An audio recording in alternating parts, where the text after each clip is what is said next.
Parasyte! Dude, Parasyte, oh my god, it's the same thing every week. Hype wells up for a week, storing it within me. Hype explodes when I watch the episode. As soon as it ends, I'm left wanting more. I have to wait a whole nother week and fiend and bide my time for Parasyte. Watch, rinse, repeat, a never-ending cycle. I love it and I hate it. It's amazing. This episode, so good. It's not quite what I was expecting. I was expecting like a more one-on-one physical clash between Shinichi and Hideo to go down and him saving Yuko and things of that nature. I'm so much happier with the way it went down. Yo, this is what I love about Parasyte. This episode just shows you what Parasyte really is all about. It's not about that action. That, like I've been saying from episode 1. We don't need that. We don't need that. What we need is the tactics. What we need is the logic. What we need is the development. What we need is the overall badassery of everything. Yo, this was a fucking school massacre. It was crazy. It was gruesome. It was insane. And yeah, this is one of the highest levels of censorship we got in the series so far, but it was tasteful. It was mad tasteful, the same vein as when Shinichi's mother got decapitated. And they did show some of the slicing and dicing, honestly, when the police officers come in, but, and they're showing us this body strewn on the floor. It's very disturbing, which is why I like the way that they censored it, in a way, and it's not, like, blatant or fucked up censorship, so it's good, it's good. I'm loving the way that Madhouse handles censorship. In all honesty, it's the best, in terms of recent events. Moving on. This episode, Shinichi's development, the overall world of Parasyte is developing, in all honesty, with public awareness not so much being directed at parasites, but at least the government can no longer ignore it. And we already saw that with the last episode, but we see the things they're trying to put in place, this new hair pulling fad, because the doctor finds out about, the anatomy of the parasites, and basically how it works, similar to Migi's explanation about how he broke himself down and how the cells, lost the signal to return to him. And how the doctor's talking about how they're like basically intelligent muscle cells that kind of fuse. I love the exposition. I love the exposition. Now, let's get into it. I don't want to make this too long. Hideo, man, you disappoint me. You're a failure. You're a fucking failure. You're a clown.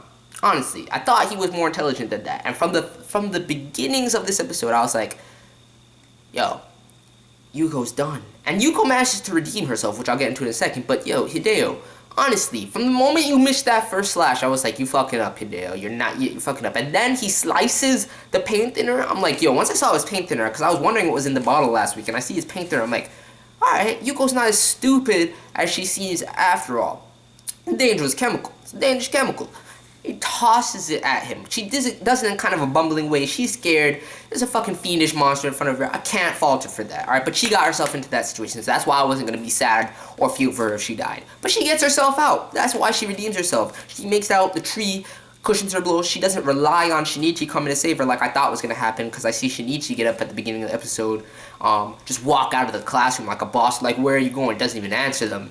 And she makes it out. So I'm like, Yuko, I applaud you, and you dug yourself into this hole, and then you dug yourself back out.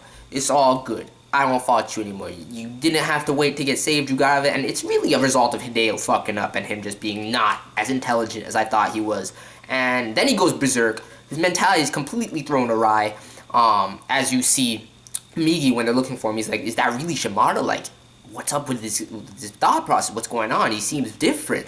And just berserk, a shell of his former self and what he built himself up to be in my eyes. I thought he was going to be beastly. Turns out he's just a clown. He failed me. He failed me hard. And I don't care. Honestly, it's just Hideo. We just met him last week. It's not like I built, like, if Ryoko went out in such a lackluster way, I'd be pissed.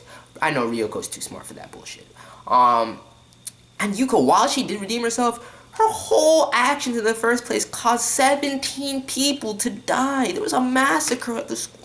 Bodies strewn about, students suffering psychological damage. You got police officers rushing in and losing their lives. Yo, Yuko, this all comes back to you. Hideo fucked up, yes. But you instigated the situation. You lit the match. It's not your fault. It's an indirect thing, Yuko, but you're a fucking retard. There was a different way to handle the situation than confronting Hideo in the middle of the school day, in the art room, telling him that he's a fucking man-eating beast.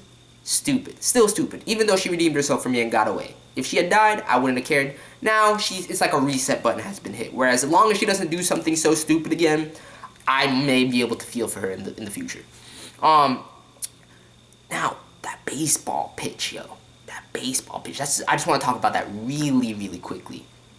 Beast. I'm like, yo, you gonna snipe him with a rock? Cause you gotta be over 300 meters away. You gonna snipe him with a rock? I've never heard of such an. Even with your enhanced strength, and then it hits me. I'm like, oh, but Migi, you just slot that into the right hand.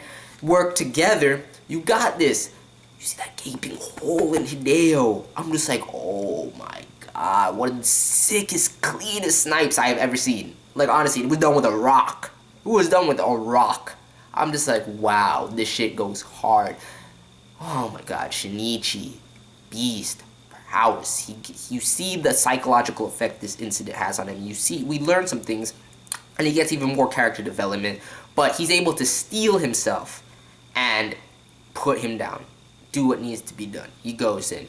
Now, you know, what I'm referring to is that when Shinichi sees the body strewn about and he's worried about Murano and everything like that, we see him in pain, shocked with the situation, like literally taken aback by how gruesome the scene he's looking at. And that's a normal reaction. That would have been the old Shinichi's reaction before these events unfolded. And it leads me to believe, now I realize, that Shinichi is kind of trying at this. Like last episode, Murano was like, are you trying to be this way? What are you? And Shinichi's like, no. Like, he's saying he's not trying it, but he kind of is. Like, yes, it is a result of, what I was thinking is that it was completely a result of, one, the psychological trauma of his mother, and that whole incident, and two, having Migi cells inside him. And while those things are still play into it, I think a big part of it also is Shinichi trying to steal himself. Like, you see the flashback where his father's like, what are you, like, steal shit? And right after that, he resolves himself, he calms himself down, listens to Migi's reason, and starts going to look for Murano.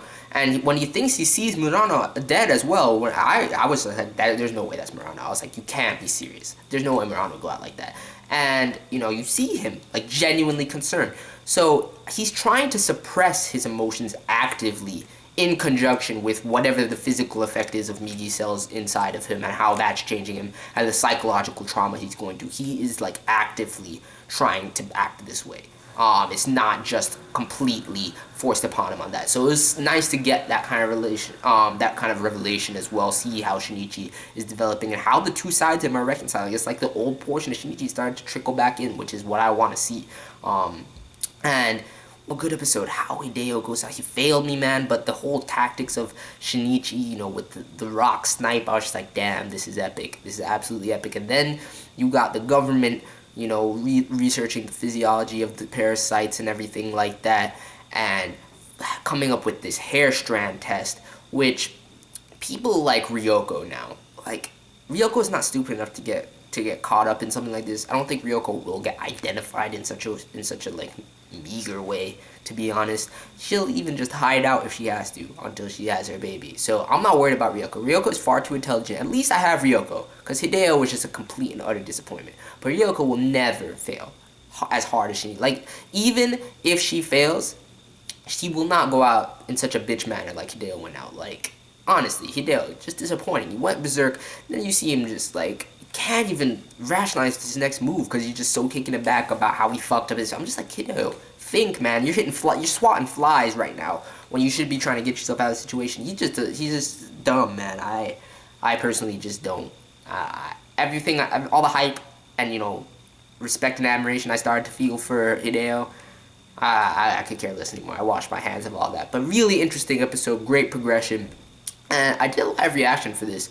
I may upload it. It wasn't too hype of an episode, so it wasn't that exciting of a live reaction video, honestly, but I might still upload it, so we'll see. Let me know your thoughts on this. Please, no spoilers from the manga readers. There's also something that I want to mention in that, in the discussion between Migi and Shinichi, where Shinichi's like, we need to help them hunt the rest of the parasites down. We need to work with the police and do all this shit. And Migi's like using his human rationality against him and being like, how would you feel if you had to hunt your own kind? I'm like, me, you just said you don't feel this way, so don't use that as an excuse and try and the fact that he's trying to understand Shinichi by, thinking about his reaction.